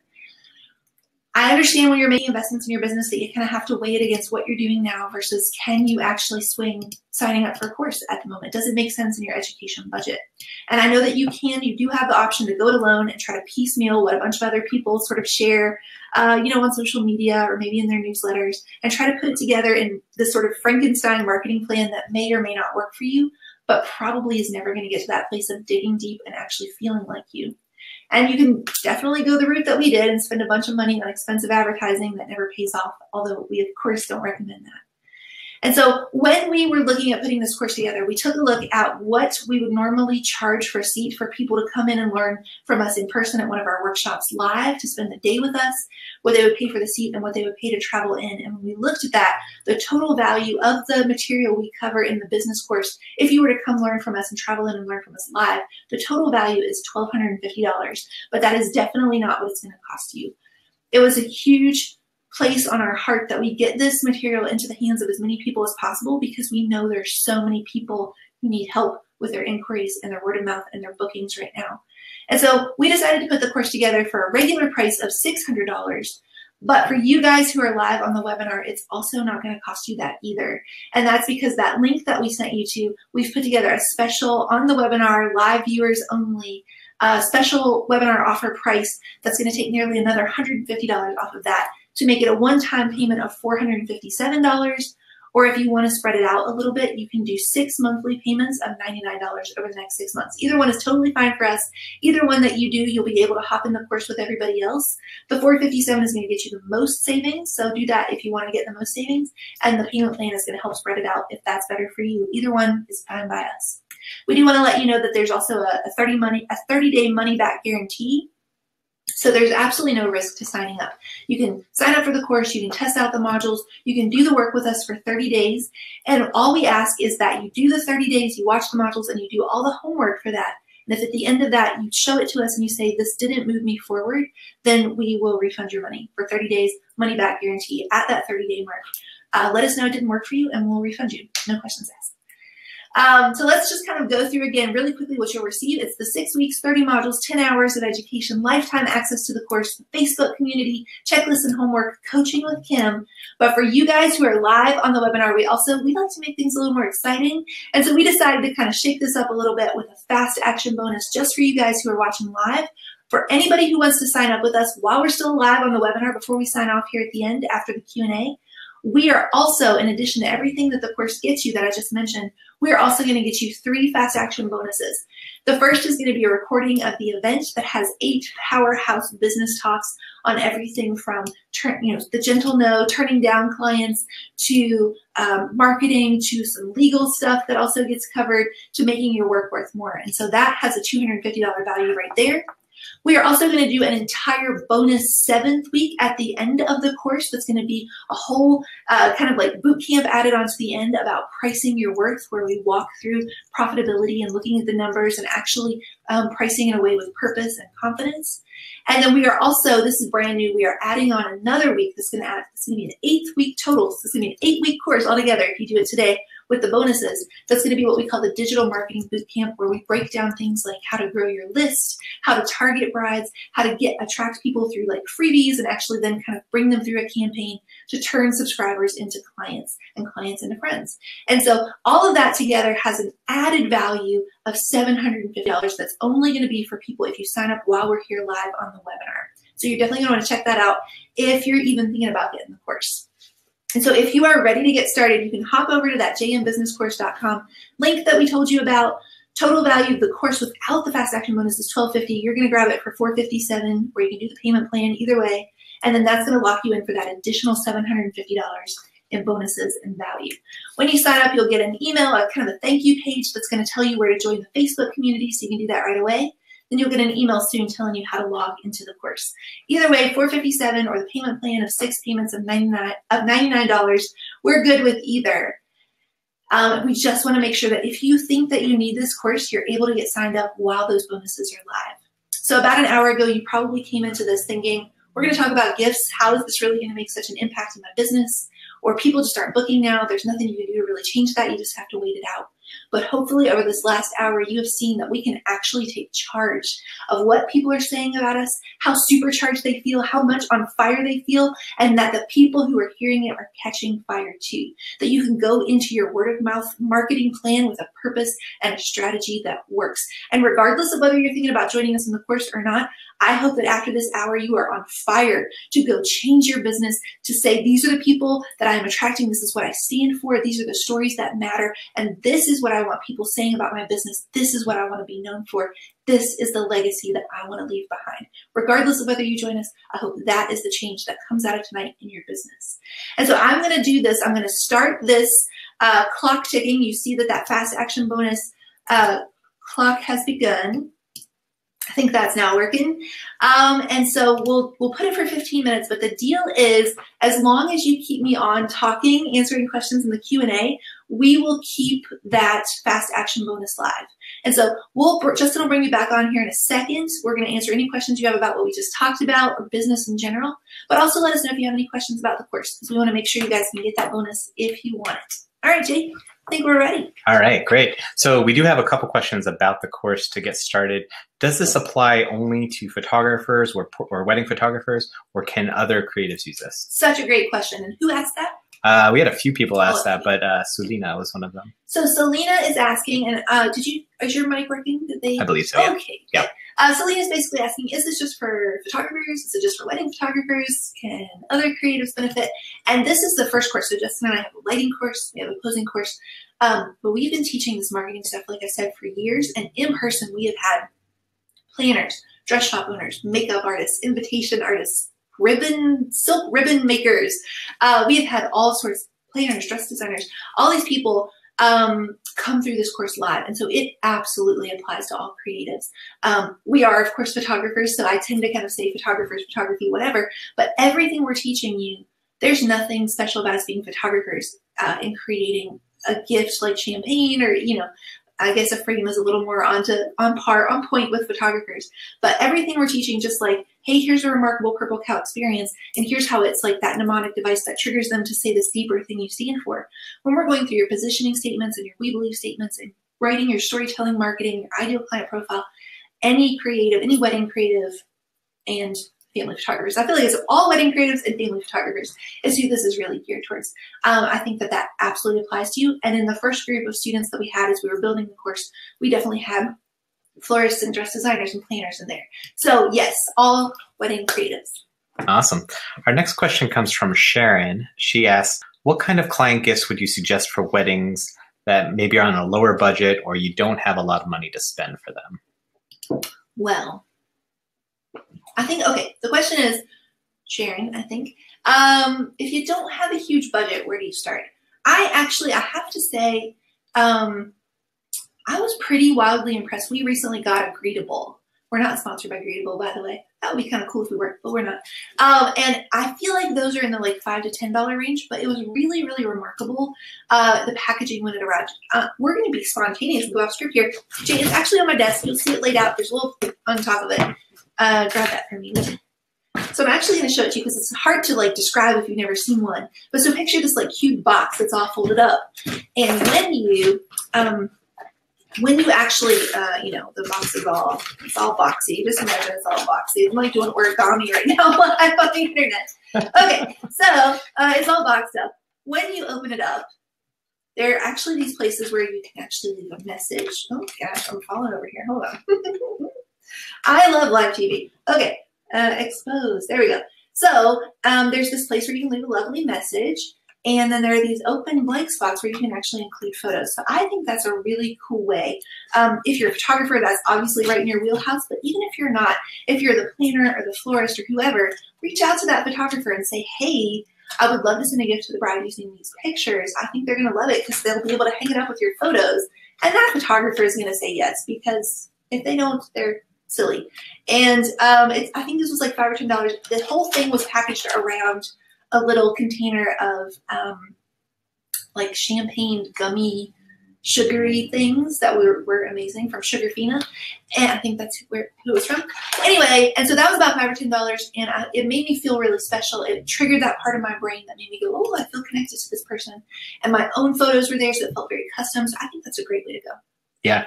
To go along with that, Heidi Beth was asking, what types of client gifts would you recommend for planner or from planners?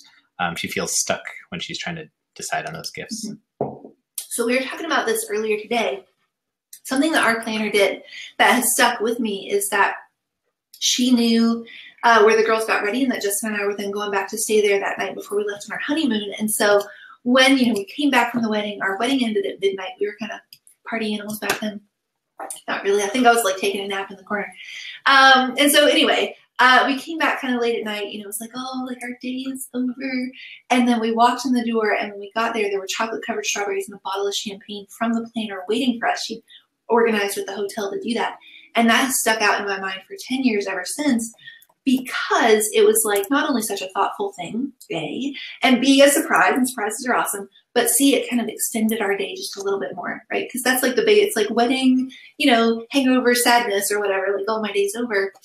Like that episode of Friends when Monica's trying to go on her honeymoon and she keeps getting like cut off by that other couple. She's not the bride anymore. Like that's just one more way of extending that, you know, one more special surprise to end the night. So I really love that as an idea. If you're helping to like pack up the car or whatever it might be at the end of the night, you could put a little gift on the front seat. We've had to do that before. We didn't get the frame out in time, and so we actually put it in the passenger seat in the getaway car, so they discovered it as they were driving away. So really quickly, we just want to welcome some brand new people to the course, to the J&M Ultimate Get Booked Business Course. We call it the Ultimate Course, by the way, you guys, because our hope is that after this course, it's the last business course you'll ever need to take, that it's going to cover everything, build this business from the inside out. So we want to welcome Alex, Maria, Tammy, Heidi Beth, which is just like the most fun name ever, Ashley, Brittany, Hannah, Megan, William, Rachel, Nikki, Chris, Sarah, Michelle, Amanda, Carrie, Casey or Case, and Celia. You guys, welcome to the J&M Ultimate Get Booked Business Course. We're so excited to jump in with you guys. You should have gotten the thank you page that will allow you to join the Facebook group, and we're going to be sending out an email tomorrow to jumpstart everybody into the course all at once, which is going to be great. Awesome. So our next question comes from Pervin. Okay. They'd like to know, would you guys say that in the beginning it's in a point of time, do you want to just book clients, or even if they're not your ideal clients, just to have them and build your portfolio? Okay. This is a great question. When you're just getting started, is there something to be said for just booking any clients who will book you so that you have some clients, some people out there talking about you, and you can build your portfolio? Justin and I are never going to be the people who mess around with people's money and go, hold out for the dream client and starve for your art in the process. Sometimes you got to do what you got to do. And we certainly have. We've booked clients where it's like, oh, this is not really our ideal client. This is not really a good fit. We're probably going to pay for this down the line a little bit. It's going to be a little bit of more of a struggle. But we have rent coming due or whatever it was at the time. So we get it. I think the goal is to move away from that as quickly as possible. And the biggest thing that you have to keep in mind, here's where this gets dangerous. Build your portfolio, yes. Books to pay the bills, yes, get it. But the biggest thing that you have to keep in mind is I want you to imagine, let's just say for the sake of argument, you had the capacity to take 10 weddings in a year. And each one of them are avenues to 10 more brides. Just keep in mind that for every one of those 10 that you fill with one of those not ideal clients, who sees you as a transaction, who sees you as the hired help, who doesn't really care if they're hiring you, you're just a photographer, they heard they needed a photographer or planner or whatever, you'll do. I want you to imagine that it's like, okay, fine, we booked a slot, but then we put a, bridge washed out ahead, like dead end, road is not available. And we create this word of mouth roadblock, this word of mouth dead end, this wasted word of mouth. And so every time you take one of those couples, that's fine if you gotta, but just think about it in terms of, by taking this couple, it's like I'm turning down 10 more couples in the future if that couple never ends up talking about you. So that sounds extreme and it sounds like oof, a little harsh, but I just want to always put it in perspective of like the 3,000 or 5,000 or 1,500 or whatever it is now versus the 10 times that in business in the future. And it's just a hard habit to break when we get into it. And so we can do it, but we have to go into it with the intention of, yes, I'll take this booking now because I got to make something happen, but I'm going to use all of that energy knowing I've just given up however many weddings in the future to go supercharge this word of mouth, to create an experience, to network with vendors and all the other things to make sure I'm filling the rest of the spots with the bride who will turn into 10 more just like her. Okay. Nice.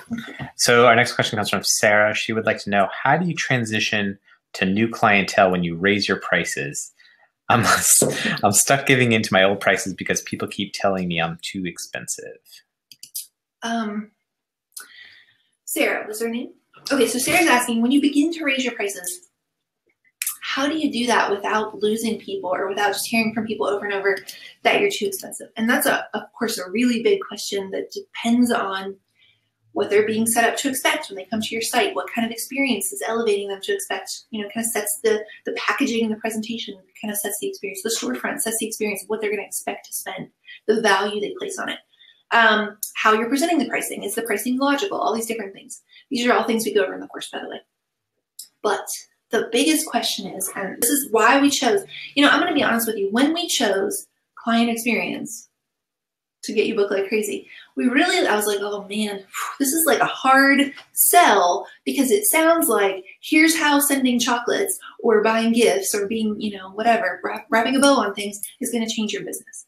But the truth is that if you follow this whole train of thought backwards, the pinnacle point, that pregnant pause moment where they decide, the switch gets flipped in their head of how much they're going to value, how much they want to spend with you, the people who are coming in and they're going, oh, but you're more expensive than this person.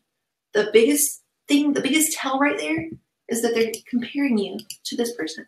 They're saying, but you're exactly the same. I don't understand. As this person, why is the price different? That's the problem, is that they're seeing you as exactly the same. And so we got to go 3 steps backwards and make sure we're putting everything into place so that somebody coming in could never think of you as the same as somebody else. And we do that by when they first, that decisive moment, Cartier-Bresson, different kind of decisive moment, that in that decisive moment, when they're first hearing about you, immediately from that touch point onward, in their mind, there's no question that you are in this bubble, in this market one. When we were transitioning from job interview after job interview after job interview, and we got our first 3 clients, Alana and Dan, Lana and Melissa, Lisa and Rob, I know them by heart, These three couples who started to change everything for us, we looked at them and they were like, these are our clients turned friends. They actually care about us. They're telling their friends about us because they want to see us succeed. All three of them not only found us from word of mouth. That's like, we're beating the drum at this point. Word of mouth is where it's at. All of them had heard about us in this very specific kind of word of mouth where the photographer who Justin was working with said, oh, I don't do weddings, but I'm telling you, you got to check out this guy, Justin Morantz. He's fresh out of RIT, was the #1 photography school. He's doing advertising photography in the city, but he's also taking weddings, and he's a star on the rise. He's going to be the next big thing. He's a New Yorker, big talker, but he talked up Justin in a way. Justin wasn't saying that about himself. Somebody else was saying it. We call that kind of a super referral when a peer, a photographer, says that about you. Such that the person hearing it was like, whoa, I can get on the ground floor of who's probably going to be the next big thing. I got to have this guy. And those three couples were coming in and they wanted Justin and Mary in particular when we were still Imagine Imaging, when we weren't even Justin and Mary yet. But they knew they wanted us as the people behind the camera because they got and they understood that if they wanted these photos, if they wanted this story, if they wanted their day to look like this, guess what? It had to be told with these 2 eyes. 4 eyes, actually. And so you have to find a way to dig into your business and say, if you want centerpieces that aren't centerpieces, they are works of art, then you have to have this particular florist. You have to have Amanda Veroni in Virginia who designs like Alice in Wonderland, and she's incredible. And you've got to have her.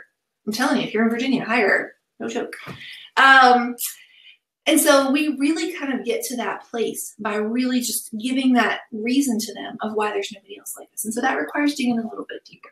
I feel like I was on a roll and I had one other thing to say. Maybe it'll come back to me as I keep going.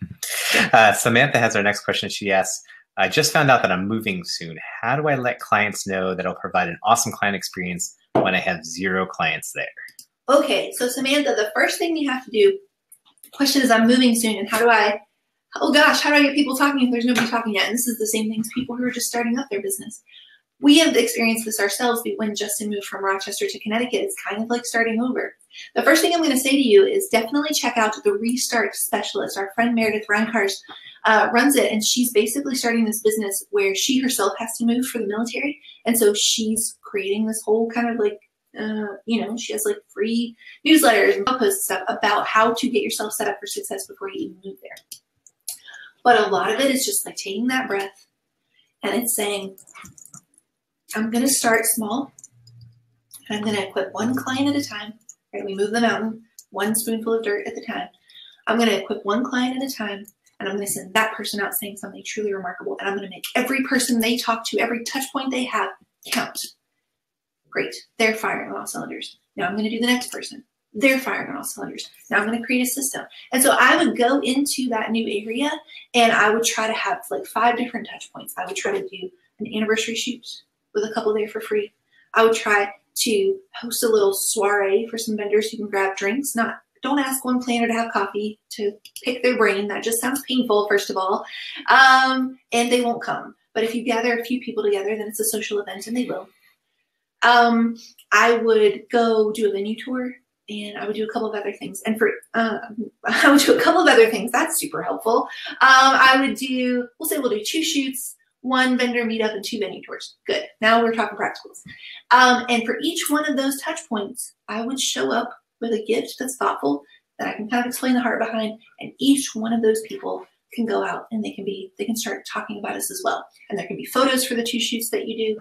Maybe you offer to do some headshots for the venue coordinator while you're there.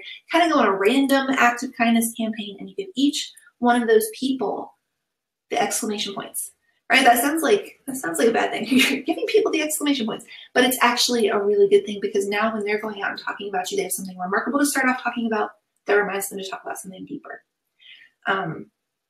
Yeah, that would be my strategy. But definitely check out the Restart Specialist. She has a lot of great tips specifically for the moving markets. Yeah, and we just put that link in the chat too. So if you're curious about the Restart Specialist, you can click right over there. Our next question comes from Adrienne. She asks, I'm in a major pivot in my business where I'm really focusing on encouraging marriages through my wedding planning business. My client experience and process are changing, and I'm wondering, how do I market that change and get potential clients interested in what I have to offer? Ooh, will you read it one more time? Sure.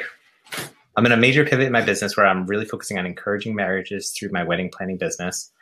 My client experience and processes are changing, and I'm wondering, how do I market that change and get potential clients interested in what I have to offer? Okay, so I'm going to come back. What was her name? Adrian. All right, Adrian, return question to you. Tell me more about what you mean about encouraging marriages and how are your processes changing so we can actually have some like tangible, practical things, and then let's talk about it in terms of that. Yeah. I want to know what it is that you want to share. And if you can get back to us quickly, we'll get it here live on the webinar. And if not, we can also do it over email. So you can always email us too. We can get you some answers there. Great. Our next question comes from Russell. He's wondering about finding Purple Cow ideas. How did we find Purple Cow ideas that worked? So again, Purple Cow being Seth Godin's books, definitely a great read. Yeah. Make sure you check that out. Yeah, Russell's asking, how did we stumble on these Purple Cow ideas? And so we kind of talked about this a little bit earlier too, but I think that this is one of those answers that I'm going to give. It's going to have kind of like two parts to it. And Justin and I always joke that the way that we teach is that like in a world of lose 10 pounds by the weekend, we're the ones who are like exercise often and eat sensibly. Not because in any way we teach about how to get healthy, but because in a world of like people like throwing fast fixes at you and saying they can like change your business by the weekend, we're going to be the people who are like, no, you can't. And if you do, then you're going to gain 10 pounds the next week, business speaking. If you want to make true, lasting, revolutionary change in your business, you got to dig deep and you got to sit through the edginess and you've got to do the work. And so that's the first part of it. And the bigger second part of it is that you need somebody there, just like a trainer for somebody who's trying to get healthy. You need somebody there who's gone through it themselves, who's figured out an easier way, and who can hold you accountable, and who can push you in the right places, who can ask the right questions, and who can help you dig deep. So there's not like a blog post of Purple Cow ideas, and I wouldn't really give that to you because then they're not going to be Purple Cow anymore, and they're certainly not going to stand for the thing that you believe in and the thing you want your business to be known for, the thing that you would rise and fall and fight for. So we have to first start in that place. What do you actually care about? What do you want to be known for? What do you want this business to stand for? If this were your legacy, what would it be? And now we spiral out from that to go, oh yeah, draw a line to this is a good gift that fits for that. So I will be the coach who says, hey, I always say I'm like a 5-year-old when we're talking about the why. It's like, oh, you know, I want to shoot weddings. Okay, but why? Well, I want to be known for love and marriage. Okay, but why? This is what I just did with Adrian here. Oh, I'm changing my processes to reflect standing for marriage. But why and how?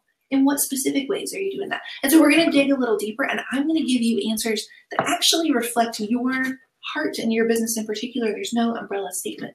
But to answer your question in a short, practical way, it's you start from that place first of what you want to be known for, and you work outward to the gift that represents that. You don't think of a gift and then go, oh, let me make up a story that could stand for that. So that's never going to be authentic. It's never going to be your heart. You're never going to be on fire for it. And if you're not on fire for it, nobody else will catch fire either. So we start with your why. We start with digging deep. We start with your heart. What do you actually care about in your business? Why are you a creative? Why do you want to be an entrepreneur? Why do you want to give your life to this? 60, 80, 100 hours a week. A majority of your life will be dedicated to being a small business owner. A majority of your stresses and your struggles too, all of us, and your joys and your accomplishments and your victories, all of them will be associated too. Why are you doing this thing that is so tough but so rewarding in the first place?